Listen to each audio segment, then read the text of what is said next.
Hi, I'm a concept artist. Would you like to work with me on an eerie Halloween forest location? As usual, 3D modeling in Blender helps 2D concept art.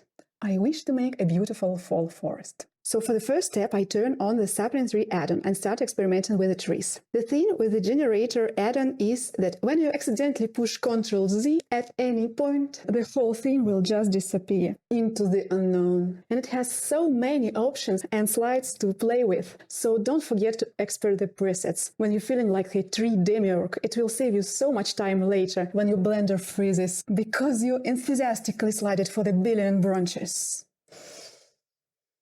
I'm going for a slightly eerie-looking forest, so I start with the Japanese maple preset. 3 variations of trees are enough for me. And I've also just discovered that the add-on has the leaves option. That suits nicely for the autumn art. Let's make a ground plane and the sunlight. Time to decide on camera view. Then to Polyhaven to download bulk PBR material. I made leaves to vary in colors using noise node and colorAmp. Honestly, almost everything is noise node through the colorAmp node.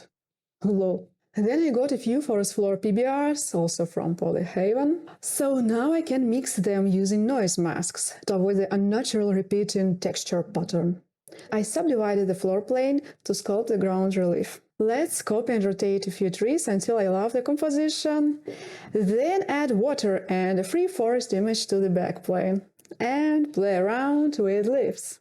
Who are we without a fog? So principal to volume it is, and as I'm working in Ivy here and it's so fast, let's also use a camera aperture effect. Spoiler alert, I'm gonna regret this because my mask won't work well with this effect, but anyway, let's use it. I used a free human model to place my character, and now I'm going to sculpt a pumpkin. I kind of remember that I already have a tomato. And the tomato is almost a pumpkin. So let's grab it from my robot project. I'm sculpting it a bit to turn it into another vegetable.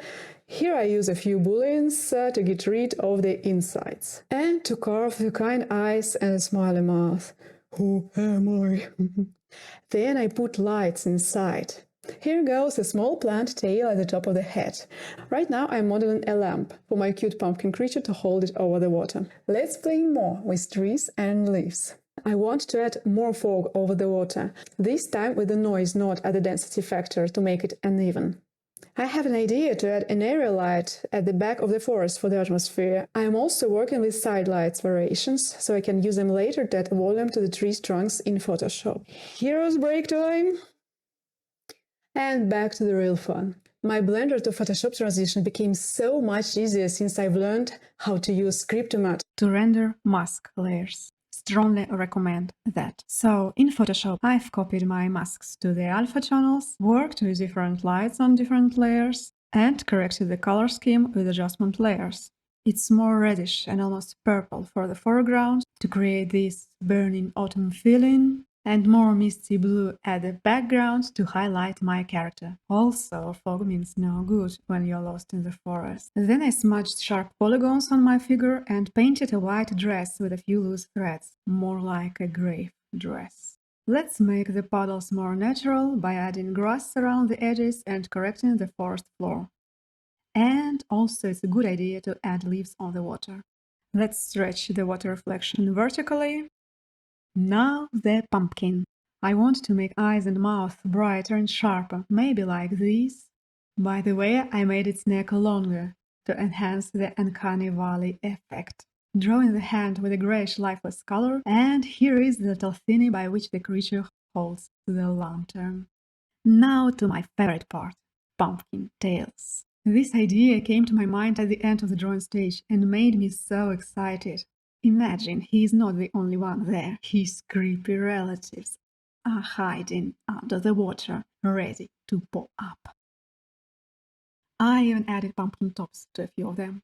The tails are illuminated by the lantern and blur a little closer to us, leaving the camera focus. Let's add more fog, because it's almost invisible at this point. Now we need to give some volume to the trees. Soft blue light on the left and slightly warmer on the right, as well as a little bit of glare from the lantern at the creature's eyes. I also corrected the places where trees enter the ground. These branches look really unnatural. This tree is also in focus, so I have to suffer here to redraw the branches. It's time to sketch water circles around the pumpkin tails and the creature. Now we have to finish drawing the leaves here and there. Okay, let's stop here. I think it turned out pretty autumny and spooky. Trick or treat? My usual question. What do you think? Is it evil or kind? See you in the next video.